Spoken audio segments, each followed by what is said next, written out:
Les enfants ont bu de l'eau anglaise. Nous avons bien mangé ce soir. C'est parce que nous habitons dans les environs de Londres et que notre nom est Smith. Les pommes de terre sont très bonnes avec le lard. L'huile de la salade n'était pas rance. L'huile de l'épicier du coin est de bien meilleure qualité que l'huile de l'épicier d'en face. Elle est même meilleure que l'huile de l'épicier du bas de la côte. Mais je ne veux pas dire que leur huile à eux soit mauvaise. Pourtant, c'est toujours l'huile de l'épicier du coin qui est la meilleure. Mary a bien cuit les pommes de terre cette fois-ci. La dernière fois, elle ne les avait pas bien fait cuire. Je ne les aime pas lorsqu'elles ne sont pas bien cuites.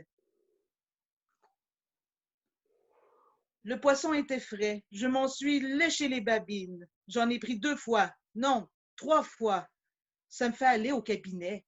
Toi aussi, tu en as pris 3 fois. Cependant, la 3e fois, tu en as pris moins que les 2 premières fois, tandis que moi, j'en ai pris beaucoup plus. J'ai mieux mangé que toi ce soir. Comment ça se fait? D'habitude, c'est toi qui manges le plus. Ce n'est pas l'appétit qui te manque. Cependant, la soupe était peut-être un peu trop salée. Elle avait plus de sel que toi. Ah, ah, ah. Elle avait aussi trop de poireaux et pas assez d'oignons. Je regrette de ne pas avoir conseillé à Mary d'y ajouter un peu d'anis étoilé. La prochaine fois, je saurai m'y prendre. Notre petit garçon aurait bien voulu boire de la bière. Il aimera s'en mettre plein la lampe, il te ressemble. Tu as vu à table comme il visait la bouteille? Mais moi, j'ai versé dans son verre de l'eau de la carafe. Il avait soif et il l'a bu. Hélène me ressemble. Elle est bonne ménagère, économe, joue du piano. Elle me demande jamais à boire de la bière anglaise. C'est comme notre petite fille qui ne boit que du lait et ne mange que de la bouillie. Ça se voit qu'elle n'a que 2 ans. Elle s'appelle Peggy. La tarte au coin et aux haricots a été formidable. On aurait bien fait, peut-être, de prendre au dessert un petit verre de vin de Bourgogne australien, mais je n'ai pas apporté le vin à table afin de ne pas donner aux enfants une mauvaise preuve de gourmandise. Il faut leur apprendre à être sobres et mesurés dans la vie.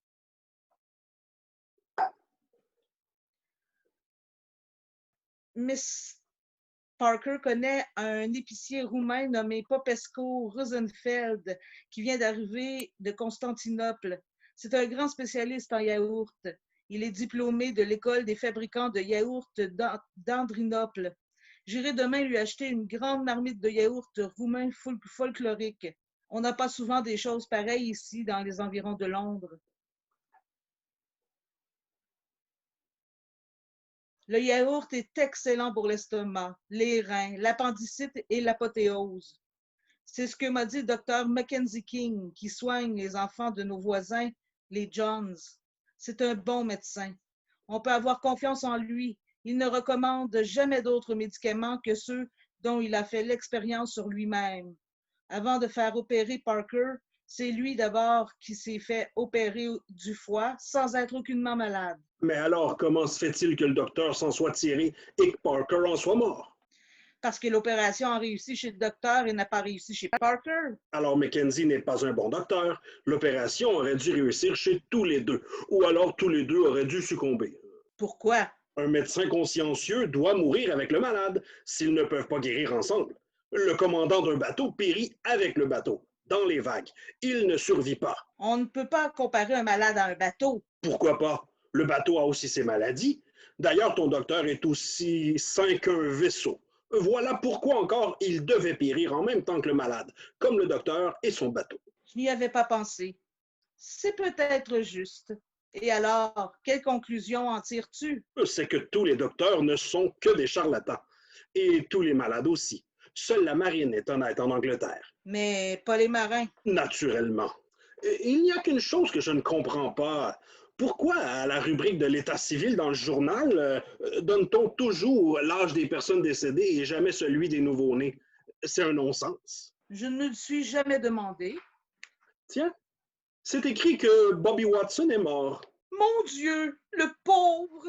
Quand est-ce qu'il est mort? Pourquoi prends-tu cet air étonné? Tu le savais bien, il est mort il y a 2 ans. Tu te rappelles, on a été à son enterrement il y a 1 an et demi. Bien sûr que je me rappelle. Je me suis rappelé tout de suite, mais je ne comprends pas pourquoi toi-même tu as été si étonné de voir ça sur le journal. Ça n'y était pas sur le journal. Il y a déjà 3 ans qu'on a parlé de son décès. Je m'en suis souvenu par association d'idées. Dommage. Il était si bien conservé. C'était le plus joli cadavre de Grande-Bretagne. Il ne paraissait pas son âge. Pauvre Bobby. Il y avait 4 ans qu'il était mort et il était encore chaud. Un véritable cadavre vivant. Et comme il était gai. Le pauvre Bobby. Tu veux dire le pauvre Bobby. Non, c'est à sa femme que je pense. Elle s'appelait comme lui, Bobby. Bobby Watson. Comme ils avaient le même nom, on ne pouvait pas les distinguer l'un de l'autre quand on les voyait ensemble. Ce n'est qu'après sa mort à lui qu'on a pu vraiment savoir qui était l'un et qui était l'autre. Pourtant, aujourd'hui encore, il y a des gens qui la confondent avec le mort et lui présentent des condoléances.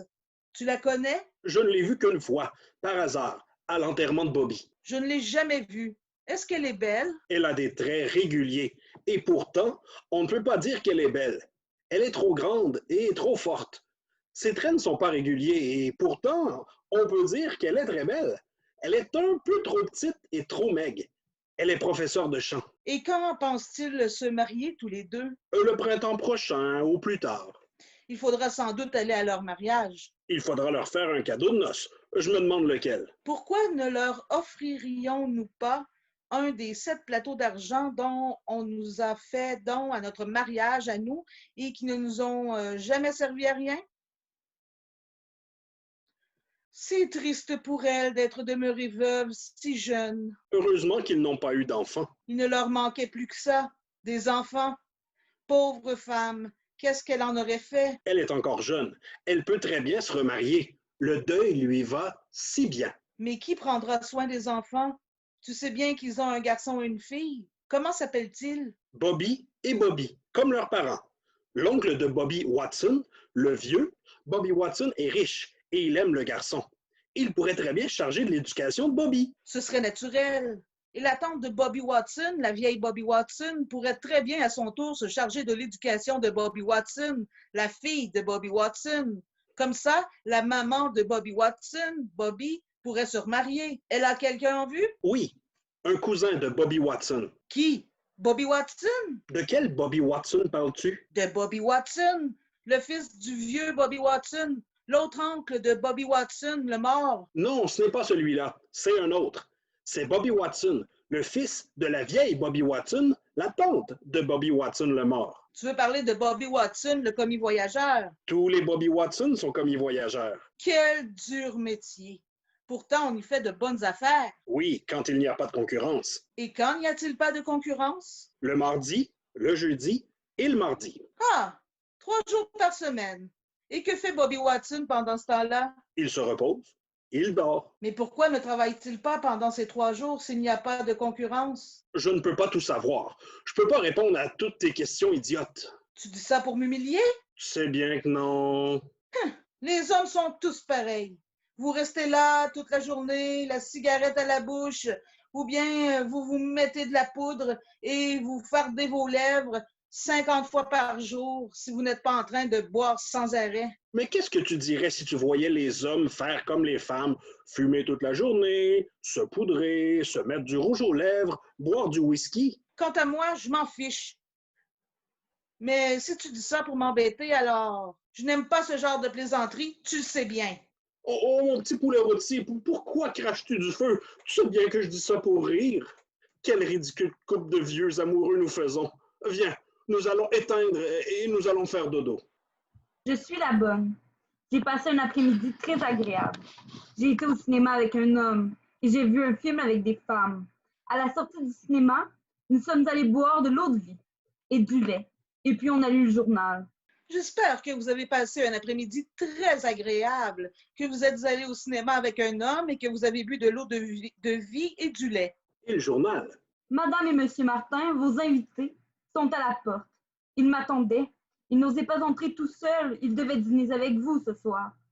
Ah oui, nous les attendions et on avait faim. Comme on ne les voyait plus venir, on allait manger sans eux. On n'a rien mangé de toute la journée. Vous n'auriez pas dû vous absenter. C'est vous qui m'avez donné la permission. On ne l'a pas fait exprès. Je me suis acheté un pot de chambre. Ma chère Mary, veuillez ouvrir la porte et faites entrer Monsieur et Madame Martin, s'il vous plaît. Nous allons vite nous habiller. Pourquoi êtes-vous venu si tard? Vous n'êtes pas poli. Il faut venir à l'heure, compris? Asseyez-vous quand même là. Et attendez. Maintenant. Mes excuses, madame, mais il me semble, si je ne me trompe, que je vous ai déjà rencontré quelque part. Ah, moi aussi. Il me semble que je vous ai déjà rencontré quelque part. Ne vous aurais-je pas déjà aperçu, madame, à Manchester par hasard? C'est très possible. Moi, je suis originaire de la ville de Manchester. Mais je ne me souviens pas très bien. Monsieur, je ne pourrais pas vous dire si je vous y ai aperçu ou non. Mon Dieu, comme c'est curieux. Moi aussi, je suis originaire de la ville de Manchester, madame. Comme c'est curieux. Comme c'est curieux. Seulement moi, madame, j'ai quitté la ville de Manchester il y a 5 semaines environ. Comme c'est curieux. Quelle bizarre coïncidence. Moi aussi, monsieur. J'ai quitté la ville de Manchester il y a 5 semaines environ. J'ai pris le train d'une demi après 8 le matin, qui arrive à Londres à 1 quart avant 5, madame. Comme c'est curieux. Comme c'est bizarre. Et quelle coïncidence. J'ai pris le même train, monsieur. Moi aussi.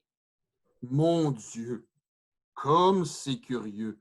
Peut-être bien alors, madame, que je vous ai vu dans le train.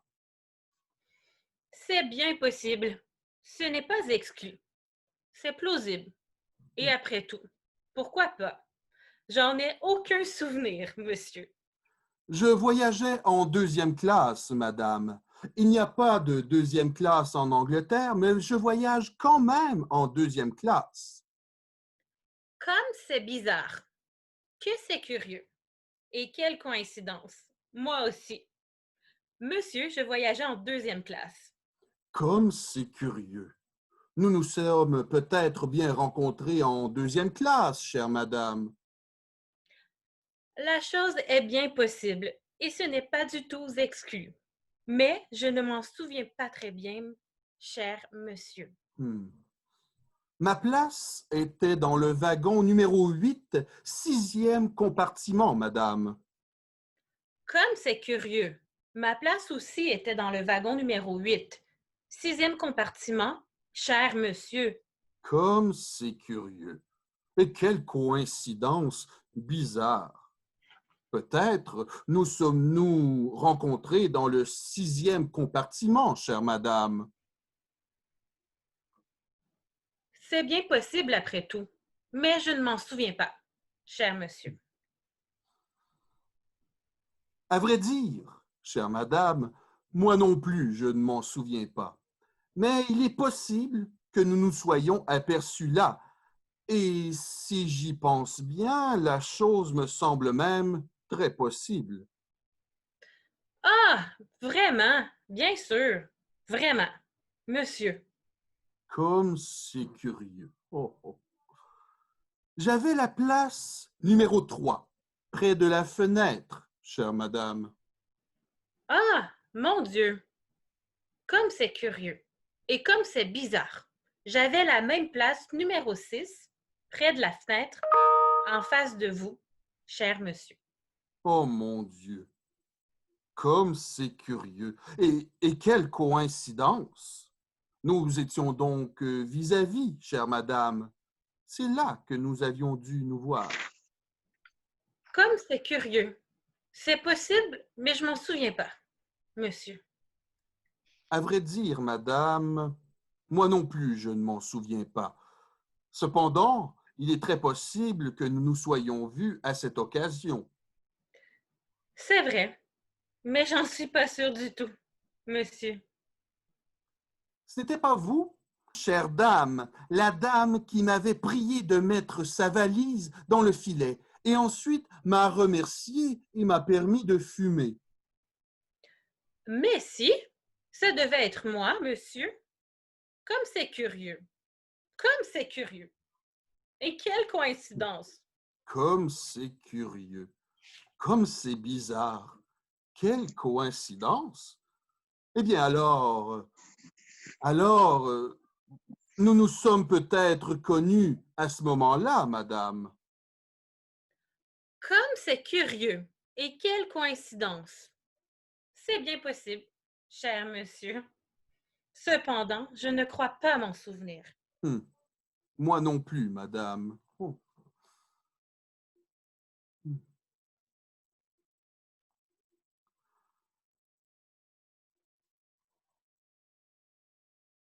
Depuis que je suis arrivé à Londres, j'habite rue Bromfield, chère madame. Comme c'est curieux. Comme c'est bizarre. Moi aussi. Depuis mon arrivée à Londres, j'habite rue Brownfield, cher monsieur. Comme c'est curieux. Mais alors, nous nous sommes peut-être rencontrés rue Bromfield, chère madame. Comme c'est curieux. Comme c'est bizarre. C'est bien possible après tout. Mais je m'en souviens pas, cher monsieur. Je demeure au numéro 19, chère madame. Comme c'est curieux. Moi aussi, j'habite au numéro 19, cher monsieur. Mais alors, mais alors, mais alors, mais alors, mais alors, nous nous sommes peut-être vus dans cette maison, chère madame. C'est bien possible, mais je m'en souviens pas, cher monsieur. Mon appartement est au 5e étage. C'est le numéro 8, chère madame. Comme c'est curieux, mon Dieu. Comme c'est bizarre. Et quelle coïncidence. Moi aussi, j'habite au 5e étage, dans l'appartement numéro 8, cher monsieur. Comme c'est curieux. Comme c'est curieux. Comme c'est curieux. Et quelle coïncidence. Vous savez, dans ma chambre à coucher, j'ai un lit. Mon lit est couvert d'un édredon vert. Cette chambre avec ce lit et son édredon vert se trouve au fond du corridor entre les Waters et la bibliothèque, chère madame. Quelle coïncidence! Ah mon Dieu! Quelle coïncidence! Ma chambre à coucher a, elle aussi, un édredon vert et se trouve au fond du corridor, entre les Waters, cher monsieur, et la bibliothèque. Comme c'est curieux. Comme c'est bizarre, curieux, étrange. Alors, madame, nous habitons dans la même chambre et nous dormons dans le même lit. Chère madame, c'est peut-être là que nous nous sommes rencontrés. Comme c'est curieux! Et quelle coïncidence! C'est bien possible que nous nous soyons rencontrés, et peut-être même la nuit dernière.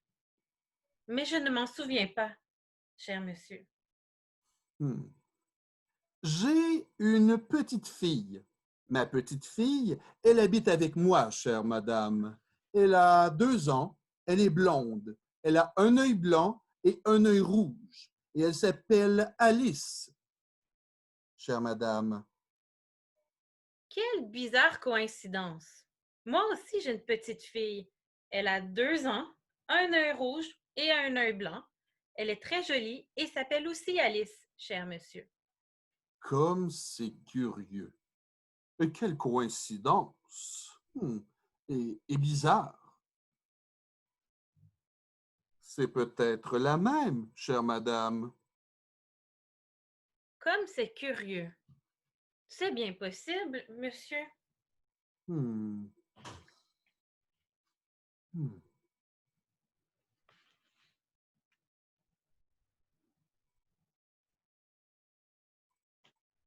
Alors, chère madame, je crois qu'il n'y a pas de doute.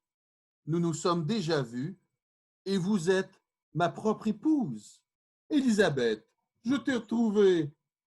Donald, c'est toi, darling? Elisabeth et Donald dorment. Je puis donc vous révéler un secret. Elisabeth n'est pas Elisabeth. Donald n'est pas Donald. En voici la preuve. L'enfant dont parle Donald n'est pas la fille d'Elisabeth. Ce n'est pas la même personne. La fillette de Donald a un œil blanc et un autre rouge, tout comme la fillette d'Elisabeth. Mais tandis que l'enfant de Donald a un œil blanc à droite et l'œil rouge à gauche. L'enfant d'Elisabeth, lui, a l'œil rouge à droite et le blanc à gauche. Ainsi, tout le système d'argumentation de Donald s'écroule en se heurtant à ce dernier obstacle qui anéantit toute sa théorie, malgré les coïncidences extraordinaires qui semblent être des preuves définitives. Donald et Elisabeth, n'étant pas les parents du même enfant, ne sont pas Donald et Elisabeth. Il a beau croire qu'il est Donald, il a beau se croire Elisabeth, il a beau croire qu'elle est Elisabeth, il a beau croire qu'il est Donald, il se trompe amèrement. Mais qui est le véritable Donald? Quelle est la véritable Elisabeth? Qui donc a intérêt à faire durer cette confusion? Je n'en sais rien. Ne tâchons pas de le savoir. Laissons les choses comme elles sont. Mon vrai nom est Sherlock Holmes.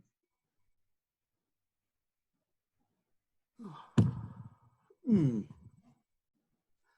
Ah, oublions, darling, tout ce qui ne s'est pas passé entre nous.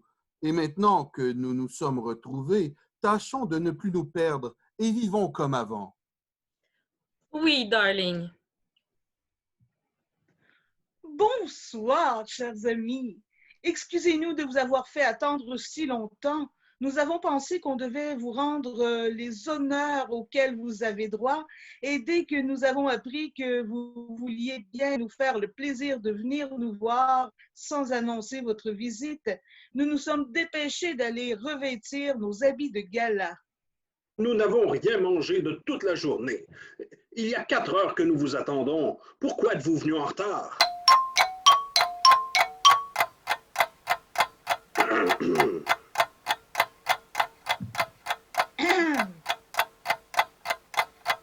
Hmm.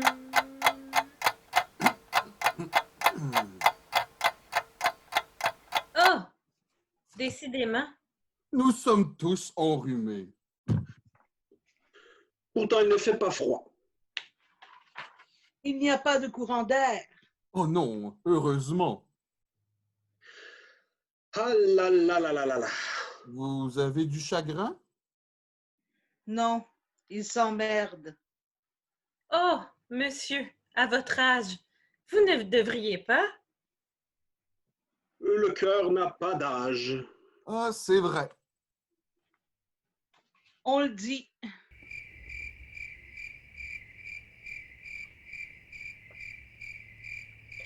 On dit aussi le contraire. La vérité est entre les deux. C'est juste. Vous qui voyagez beaucoup, vous devriez pourtant avoir des choses intéressantes à nous raconter. Oh, dis chérie, qu'est-ce que tu as vu aujourd'hui? Ce n'est pas la peine, on ne me croirait pas. Nous n'allons pas mettre en doute votre bonne foi. Vous nous offenseriez si vous le pensiez. Tu les offenserais, chérie, si tu le pensais. Eh bien, j'ai assisté aujourd'hui à une chose extraordinaire. Une chose incroyable. Dis vite, chérie, vas-y. Ah, on va s'amuser. Enfin, Eh bien, aujourd'hui, en allant au marché pour acheter des légumes qui sont de plus en plus chers, qu'est-ce que ça va devenir? Il ne faut pas interrompre, chérie. Vilaine. j'ai vu dans la rue, à côté d'un café, un monsieur qu'on a convenablement vêtu, âgé d'une 50aine d'années, même pas, qui, Qui quoi? Qui quoi? Qui quoi? Faut pas interrompre, chérie. Tu es dégoûtante. Chérie, c'est toi qui as interrompu le premier, mufle. Chut! Qu'est-ce qu'il faisait, le monsieur? Eh bien, vous allez me dire que j'invente. Ils avaient mis un genou par terre et se tenaient penchés. Oh! Oh! Oui, penchés. Pas possible. Si, penchés. Je me suis approchée de lui pour voir ce qu'il faisait. Eh bien, Il nouait les lacets de sa chaussure qui s'était défait. fantastique. Fantastique! Si ce n'était pas vous, je ne le croirais pas. Pourquoi pas? On voit des choses encore plus extraordinaires quand on circule. Ainsi, aujourd'hui, moi-même, j'ai vu dans le métro, assis sur une banquette, un monsieur qui lisait tranquillement son journal. Quel original! C'était peut-être le même. Tiens, on sonne. Il doit y avoir quelqu'un. Je vais voir. Personne. Je vais vous donner un autre exemple. Tiens, on sonne. Ça doit être quelqu'un. Je vais voir. Personne.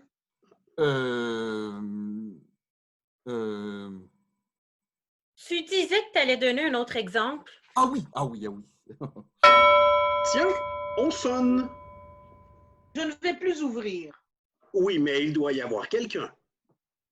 La première fois, il n'y avait personne. La deuxième fois, non plus. Pourquoi crois-tu qu'il y aura quelqu'un maintenant? Parce qu'on a sonné. Ce n'est pas une raison. Comment? Quand on entend sonner à la porte, c'est qu'il y a quelqu'un à la porte qui sonne pour qu'on lui ouvre la porte. Pas toujours. Vous avez vu tout à l'heure? La plupart du temps, si. Moi, quand je vais chez quelqu'un, je sonne pour entrer. Je pense que tout le monde fait pareil et que chaque fois qu'on sonne, c'est qu'il y a quelqu'un. Cela est vrai en théorie, mais dans la réalité, les choses se passent autrement. Tu as bien vu tout à l'heure. Votre femme a raison. Ah, vous, les femmes, vous vous défendez toujours l'une l'autre. Eh bien, je vais aller voir. Tu ne diras pas que je suis entêtée, mais tu verras qu'il n'y a personne. Tu vois, il n'y a personne. Ah, ces hommes qui veulent toujours avoir raison et qui ont toujours tort. Tiens, on sonne. Il doit y avoir quelqu'un. Ne m'envoie plus ouvrir la porte. Tu as vu que c'était inutile. L'expérience nous apprend que lorsqu'on entend sonner à la porte, c'est qu'il n'y a jamais personne. Jamais. Ce n'est pas si sûr. C'est même faux. La plupart du temps, quand on entend sonner à la porte, c'est qu'il y a quelqu'un. Il ne veut pas en démordre. Mon mari aussi est très têtu. Il y a quelqu'un. Ce n'est pas impossible. Non, Si, je te dis que non. En tout cas, tu ne me dérangeras plus pour rien. Si tu veux aller voir, vas-y toi-même. j'y vais. Ah, how do you do? C'est le capitaine des pompiers. Bonjour, mesdames, messieurs. Bonjour, madame Smith. Vous m'avez l'air fâché. C'est que, voyez-vous, ma femme est un peu humiliée de ne pas avoir eu raison. Il y a eu, monsieur le capitaine des pompiers, une controverse entre madame et monsieur Smith. Ça ne vous regarde pas. Je te prie de ne pas mêler les étrangers à nos querelles familiales. Oh, chérie, ce n'est pas bien grave. Le capitaine est un vieil ami de la maison. Sa mère me faisait la cour. Son père, je le connaissais. Il m'avait demandé de lui donner ma fille en mariage quand j'en aurais une. Il est mort en attendant. Ce n'est ni sa faute à lui, ni la vôtre. Enfin, de quoi s'agit-il? Mon mari prétendait... Non, non, non, c'est toi qui prétendais. Oui, c'est elle. Non, c'est lui. Ne vous énervez pas. Racontez-moi ça, madame Smith. Eh bien, voilà. Ça me gêne beaucoup de vous parler franchement, mais un pompier est aussi un confesseur. Eh bien, On se disputait parce que mon mari disait que lorsqu'on entend sonner à la porte, il y a toujours quelqu'un. La chose est plausible. Et moi, je disais que chaque fois que l'on sonne, c'est qu'il n'y a personne. La chose peut paraître étrange. Mais elle est prouvée, non point par des démonstrations théoriques, mais par des faits. C'est faux, puisque le pompier est là, il a sonné, j'ai ouvert, il était là. Quand? Mais tout de suite. Oui, mais ce n'est qu'après avoir entendu sonner une 4e fois que l'on a trouvé quelqu'un. Et la 4e fois ne compte pas. Toujours. Il n'y a que 3 premières fois qui comptent. Monsieur le capitaine, laissez-moi vous poser à mon tour quelques questions. Allez-y. Quand j'ai ouvert et que je vous ai vu, c'était bien vous qui aviez sonné. Ben oui, c'était moi. Vous étiez à la porte, vous sonniez pour entrer. Je ne le nie pas. Ah, tu vois, j'avais raison. Quand on entend sonner, c'est que quelqu'un sonne. Tu ne peux pas dire que le capitaine n'est pas quelqu'un. Certainement pas. Je te répète que je te parle seulement des 3 premières fois, puisque la 4e ne compte pas. Et quand on a sonné la première fois, c'était vous? Non, ce n'était pas moi. Vous voyez, on sonnait, il n'y avait personne. C'était peut-être quelqu'un d'autre. Il y avait longtemps que vous étiez à la porte 3 quarts d'heure. et vous n'avez vu personne? Personne, j'en suis sûr. Est-ce que vous avez entendu sonner la 2e fois? Oui, ce n'était pas moi non plus et il n'y avait toujours personne. Victoire! J'ai eu raison. Pas si vite. Et qu'est-ce que vous faisiez à la porte? Rien, je restais là, je pensais à des tas de choses. Mais la 3e fois, ce n'est pas vous qui aviez sonné? Si, c'était moi. Mais quand on a ouvert, on ne vous a pas vu? Ben, c'est parce que je me suis caché pour rire. Ne riez pas, monsieur le capitaine. L'affaire est trop triste. En somme, nous ne savons toujours pas si, lorsqu'on sonne à la porte, il y a quelqu'un ou non. Jamais personne. Toujours quelqu'un. Je vais vous mettre d'accord. Vous avez un peu raison tous les deux. Lorsqu'on sonne à la porte, des fois, il y a quelqu'un, d'autres fois, il n'y a personne. Oh, ça me paraît logique. Je le crois aussi. Les choses sont simples en réalité. Embrassez-vous. On s'est déjà embrassé tout à l'heure. Ils s'embrasseront demain. Ils ont tout le temps. Monsieur le capitaine, puisque vous nous avez aidés à mettre tout cela au clair, mettez-vous à l'aise, enlevez votre casque et asseyez-vous un instant. Excusez-moi, je ne peux pas rester longtemps. Je veux bien enlever mon imperméable, mais je n'ai pas le temps de m'asseoir. Je vous avoue que je suis venu en mission chez vous pour tout à fait autre chose. Je suis en mission de service. Et qu'est-ce qu'il y a pour votre service, monsieur le capitaine? Je vais vous prier de vouloir excuser mon discrétion. Puis-je, devant eux? Ne vous gênez pas. Nous sommes de vieux amis. Ils nous racontent tout. Dites. Eh bien, voilà. Est-ce qu'il y a le feu chez vous? Pourquoi nous demandez-vous ça? C'est parce que, excusez-moi, j'ai l'ordre d'éteindre tous les incendies de la ville. Tous? Oui, tous. Je ne sais pas, je ne crois pas. Voulez-vous que j'aille voir? Il doit rien y avoir, ça sent pas la fumée. Rien du tout. Vous n'auriez pas un petit feu de cheminée ou quelque chose qui brûle dans le grenier ou dans la cave? Un petit début d'incendie au moins? Écoutez, je ne veux pas vous faire de la peine, mais je pense qu'il n'y a rien chez nous pour le moment. Je vous promets de vous avertir dès qu'il y aura quelque chose. N'y manquez pas, vous me rendriez service. C'est promis. Et chez vous? Ça ne brûle pas non plus? Non, malheureusement. Les affaires vont plutôt mal en ce moment. Très mal. Il n'y a presque rien. Quelques incendies mineurs, une cheminée, une grange, rien de sérieux. Ça ne rapporte pas. Et comme il n'y a pas de rendement, la prime à la production est très maigre. Rien ne va. C'est partout pareil. Le commerce, l'agriculture. Cette année, c'est comme pour le feu. Ça ne marche pas. Pas de blé, pas de feu. Pas d'inondation non plus. Mais il y a du sucre. C'est parce qu'on le fait venir de l'étranger. Pour les incendies, c'est plus difficile. Il y a tout, mais c'est assez rare, une asphyxie au gaz ou deux. Ainsi, une jeune femme s'est asphyxiée la semaine dernière. Elle avait laissé le gaz ouvert. Elle l'avait oublié? Non, non, mais elle a cru que c'était son peigne. Ces confusions sont toujours dangereuses. Est-ce que vous êtes allé voir chez le marchand d'allumettes? Rien à faire. Il est assuré contre l'incendie. Allez donc voir de ma part le vicaire de Wakefield. Oh, là, je n'ai pas le droit d'éteindre les feux chez les prêtres. L'évêque se fâcherait. Et ils éteignent leurs feux tout seuls, ou bien ils le font éteindre par des sœurs. Essayez voir chez Durand. Je ne peux pas non plus, il est anglais. Les Anglais, il n'est pas anglais, évidemment. Les Anglais ont le droit d'avoir des maisons, mais pas celui de les faire éteindre si elles brûlent.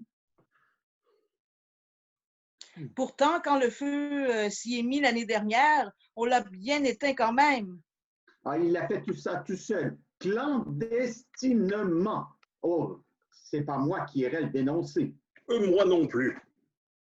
Puisque vous n'êtes pas trop pressé, monsieur le capitaine, restez encore un peu. Vous nous feriez plaisir. Voulez-vous que je vous raconte des anecdotes? Oh, bien sûr, vous êtes charmant. Oui, Des anecdotes. Bravo! Bravo!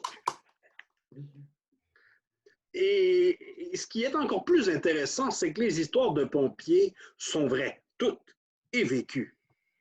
Je parle de choses que j'ai expérimentées moi-même. La nature, rien que la nature, pas les livres. C'est exact. La vérité ne se trouve d'ailleurs pas dans les livres, mais dans la vie. Commencez. Commencez. Silence! Il commence.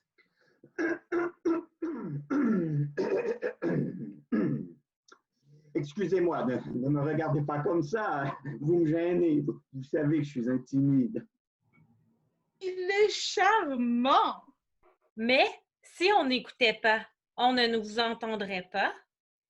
Je n'y avais pas pensé. Courage. Eh bien, voilà. Le chien et le bœuf.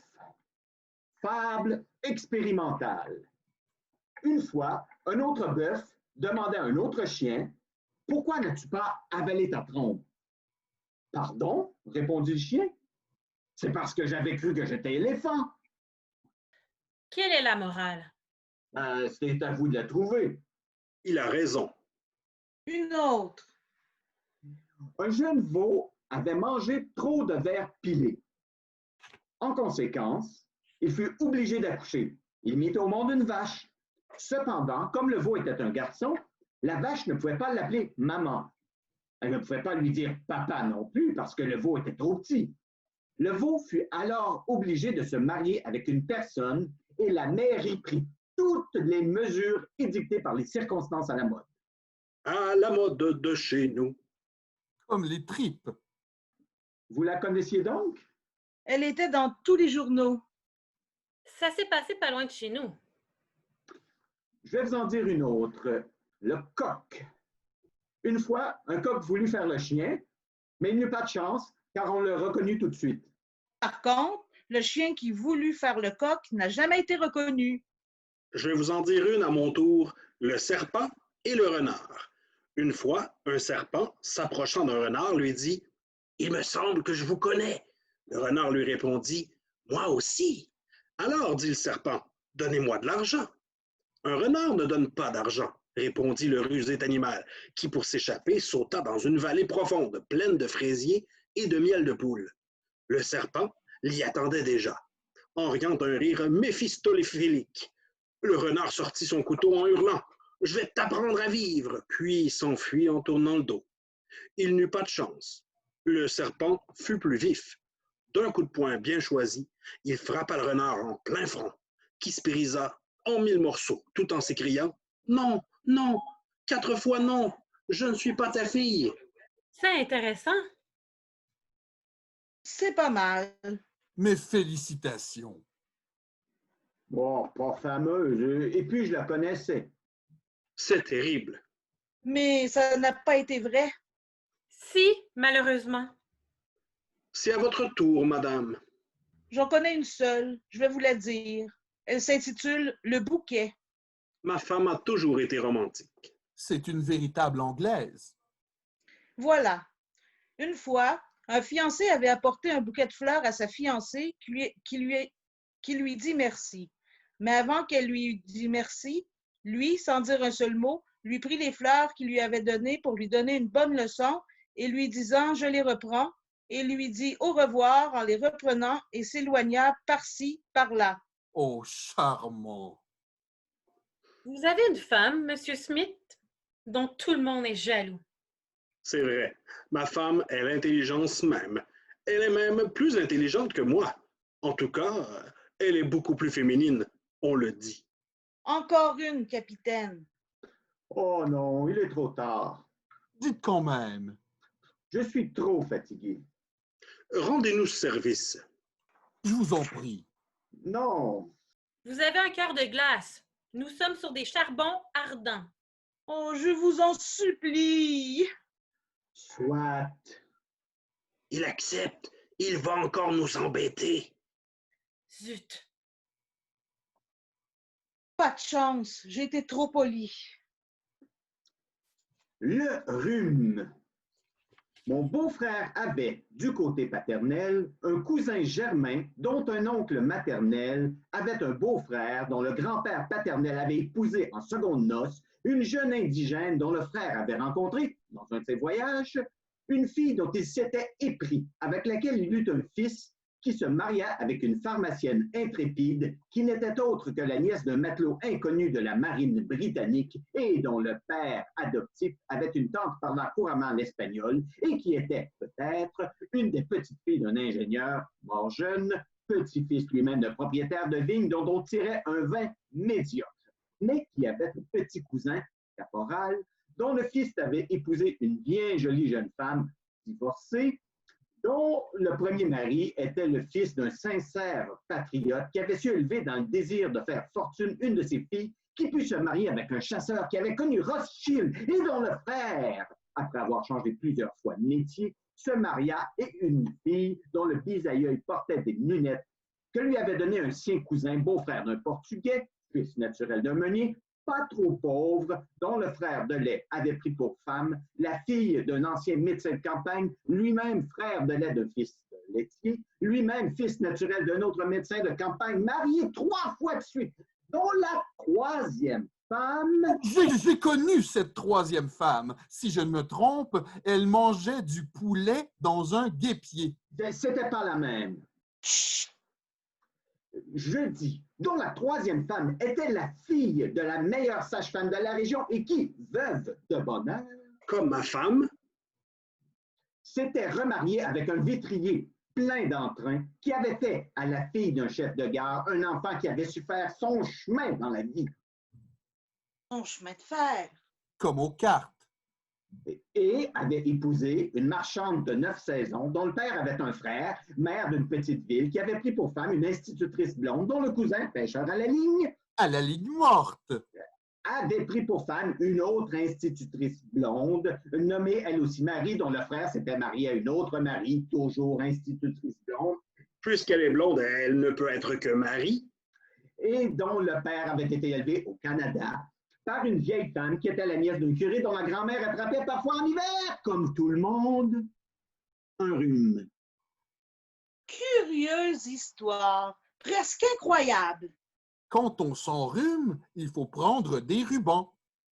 C'est une précaution inutile, mais absolument nécessaire. Excusez-moi, monsieur le capitaine. Je n'ai pas bien compris votre histoire. À la fin, quand on arrive à la grand-mère du prêtre, on se perd un peu. Toujours, on se perd entre les pattes du prêtre. Oh oui, capitaine, recommencez. Tout le monde vous le demande. Ah, je ne sais pas si je vais pouvoir. Je suis en mission de service. Ça dépend de l'heure qu'il est. Nous n'avons pas l'heure chez nous. Mais la pendule? Elle marche mal. Elle a l'esprit de contradiction. Elle indique toujours le contraire de l'heure qu'il est. Madame, monsieur, Que voulez-vous? Que venez-vous faire ici? que madame et monsieur m'excusent, et ces dames et messieurs aussi. Je voudrais à mon tour vous dire une anecdote. Qu'est-ce qu'elle dit? Je crois que la bonne de nos amies devient folle. Elle veut dire, elle aussi, une anecdote. Pour qui se prend-elle? Oh! De quoi vous mêlez-vous? Vous êtes vraiment déplacée, Mary. Oh! Mais c'est elle? Pas possible! Et vous? Pas possible. Ici, Qu'est-ce que ça veut dire tout ça? Vous êtes amis? Et comment donc? heureuse de vous revoir. Enfin, Oh! Oh! Oh, C'est trop fort. Ici, chez nous, dans les environs de Londres. Ce n'est pas convenable. C'est elle qui a éteint mes premiers feux. je suis son premier petit jet d'eau. s'il en est ainsi, chers amis, ces sentiments sont explicables, humains, honorables. Tout ce qui est humain est honorable. Je n'aime quand même pas la voir là, parmi nous. Elle n'a pas l'éducation nécessaire.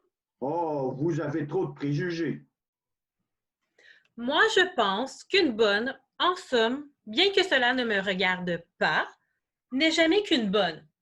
Mais elle peut faire parfois un assez bon détective. Lâche-moi. Ne vous en faites pas. Ils ne sont pas si méchants que ça. Vous êtes attendrissants tous les deux, mais aussi Oui, oui, c'est bien le mot. un peu trop voyants.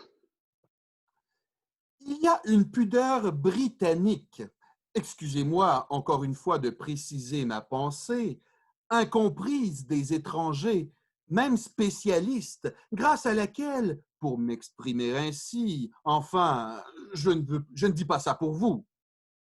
Je voulais vous raconter Ne racontez rien. aussi. Allez, ma petite Mary, allez gentiment à la cuisine et lire vos poèmes devant la glace. Tiens, sans être bonne, moi aussi je lis des poèmes devant la glace. Ce matin, quand tu t'es regardé dans la glace, tu ne t'es pas vu. C'est parce que je n'étais pas encore là. Je pourrais peut-être quand même vous réciter ce petit poème. Ma petite Mary, vous êtes épouvantablement têtue. Je vais vous réciter un poème alors. C'est entendu? C'est un poème qui s'intitule Le feu, en l'honneur du capitaine. Le feu. Les polycandres brillaient dans les bois. Une pierre prit feu. Le château prit feu. La forêt prit feu. Les hommes prirent feu. Les femmes prirent feu. Les oiseaux prirent feu. Les poissons prirent feu. L'eau prit feu. Le ciel prit feu. La cendre prit feu. La fumée prit feu. Le feu prit feu. Tout prit feu. Prit feu, prit feu. Ça m'a donné froid dans le dos. Il y a pourtant une certaine chaleur dans ces vers. J'ai trouvé ça merveilleux. Même. Vous exagérez. Écoutez, c'est vrai, mais tout ça est subjectif. Mais ça, c'est ma conception du monde, mon rêve, mon idéal. Et puis, ça me rappelle que je dois partir, puisque vous n'avez pas l'heure. Moi, dans 3/4 d'heure et 16 minutes exactement, j'ai un incendie à l'autre bout de la ville. Il faut que je me dépêche, bien que ce ne soit pas grand-chose. Qu'est-ce que ce sera? Un petit feu de cheminée? Oh, même pas, un feu de paille et une petite brûlure d'estomac. Alors nous regretterons votre départ. Vous avez été très amusant. Grâce à vous, nous avons passé un vrai quart d'heure cartésien. À propos, et la cantatrice chauve? Elle se coiffe toujours de la même façon. Ah, Alors, au revoir, messieurs, dames. Bonne chance et bon feu! Espérons-le pour tout le monde. Je peux acheter un nouveau couteau de poche pour mon frère, mais vous ne pouvez pas acheter l'Irlande pour votre grand-père. On marche avec les pieds, mais on se réchauffe à l'électricité ou au charbon. Celui qui vend aujourd'hui un bœuf, demain aura un œuf. Dans la vie, il faut regarder par la fenêtre. On peut s'asseoir sur la chaise lorsque la chaise n'en a pas. Il faut toujours penser à tout. Le plafond est en haut, le plancher est en bas. Quand je dis oui, c'est une façon de parler. À chacun son destin. Prenez un cercle, caressez-le, il deviendra vicieux. Le maître d'école apprend à lire aux enfants, mais la chatte allaite ses petits quand ils sont petits. Quand je suis à la campagne, j'aime la solitude et le calme. Vous n'êtes pas encore assez vieux pour cela. Benjamin Franklin avait raison. Vous êtes moins tranquille que lui. Quels sont les 7 jours de la semaine? Monday, Tuesday, Wednesday, Thursday, Friday, Saturday, Sunday. Edward is a clerk, his sister Nancy is a typist, and his brother William a shop assistant. Drôle de famille. J'aime mieux un oiseau dans un champ qu'une chaussette dans une brouette. Plutôt un filet dans un chalet que du lait dans un palais. La maison d'un Anglais est son vrai palais. Je ne sais pas assez d'espagnol pour me faire comprendre. Je te donnerai les pantoufles de ma belle-mère si tu me donnes le cercueil de ton mari. Je cherche un prêtre monophysite pour le marier avec notre bonne. Le pain est un arbre, tandis que le pain est aussi un arbre, et du chêne naît un chêne tous les matins à l'aube. Mon oncle vit à la campagne, mais ça ne regarde pas la sage-femme. Le papier, c'est pour écrire, le chat, c'est pour le rat, le fromage, c'est pour griffer. L'automobile va très vite, mais la cuisinière prépare mieux les plats. Ne soyez pas dindon, embrassez plutôt le conspirateur. Charity begins at home. J'attends que l'aqueduc vienne me voir à mon moulin. On peut prouver que le progrès social est bien meilleur avec du sucre. À bas le cirage. On ne fait pas briller ses lunettes avec du cirage noir. Oui, mais avec l'argent, on peut acheter tout ce qu'on veut. J'aime mieux tuer un lapin que de chanter dans un jardin. Cacatoès, cacatoès, cacatoès, cacatoès, cacatoès, cacatoès, cacatoès, cacatoès, cacatoès, cacatoès. Quelle cacade, quelle cacade, quelle cacade, quelle cacade, quelle cacade, quelle cacade, quelle cacade, quelle cacade, quelle cacade. Quelle cascade de cacade! Quelle cascade de cacade! Quelle cascade de cacade! Quelle cascade de cacade! Quelle cascade de cacade! Quelle cascade de cacade! Quelle cascade de cacade! Quelle cascade de cacade! Les chiens ont des puces, les chiens ont des puces. Cactus, coccyx, caucus, cocardard, cochon. Encaqueur, tu nous encaques. J'aime mieux pondre un œuf que voler un bœuf. Oh! Laissez-moi grincer des dents. Caïman, Allons gifler Ulysse. je m'en vais habiter ma cagna dans mes cacaoyers. Les cacaoyers, les cacaoyères donnent pas de cacahuètes, donnent du cacao. Les cacaoyers, les cacaoyères donnent pas de cacahuètes, donnent du cacao. Les cacaoyers, les cacaoyères donnent pas de cacahuètes, donnent du cacao. Les souris ont des sourcils, les sourcils n'ont pas de souris. Touche pas à ma babouche. Bouge pas la babouche. Touche la mouche, mouche pas la touche. Mouche ta bouche. Mouche le chasse-mouche, mouche le chasse-mouche. Escarmoucheur, escarmouche. Craramouche. Sainte-Nitouche. T'en as une couche. Tu m'embouches. Sainte, ni touche, touche ma cartouche. N'y touchez pas, elle est brisée. Sully. Prud'homme. François. Copé. Espèce de glougloutard, espèce de glouglouteuse. Mariette cul de marmite. Krishnamurti, Krishnamurti, Krishnamurti. Le pape dérape. Le pape n'a pas de soupape. La soupape a un pape. Bazar, Balzac, Bazen. Bizarre, beaux-arts, baiser. A-C-I-O-U-A-C-I-O-U-A-C-I-O-U-I. BCD, FG, HM, P, R, S, T, V, W, X, Z. De l'ail à l'eau, du lait à l'ail. Touf, touf, touf, touf, touf, touf, touf, touf, touf, touf, touf, touf, touf, touf, touf, touf, touf, touf, touf, touf. C'est, Pas Par là. Là, c'est, Par. I, si, c'est pas par là. C'est par ici. c'est pas par là. c'est par ici, C'est pas par là. C'est par ici. C'est pas par là.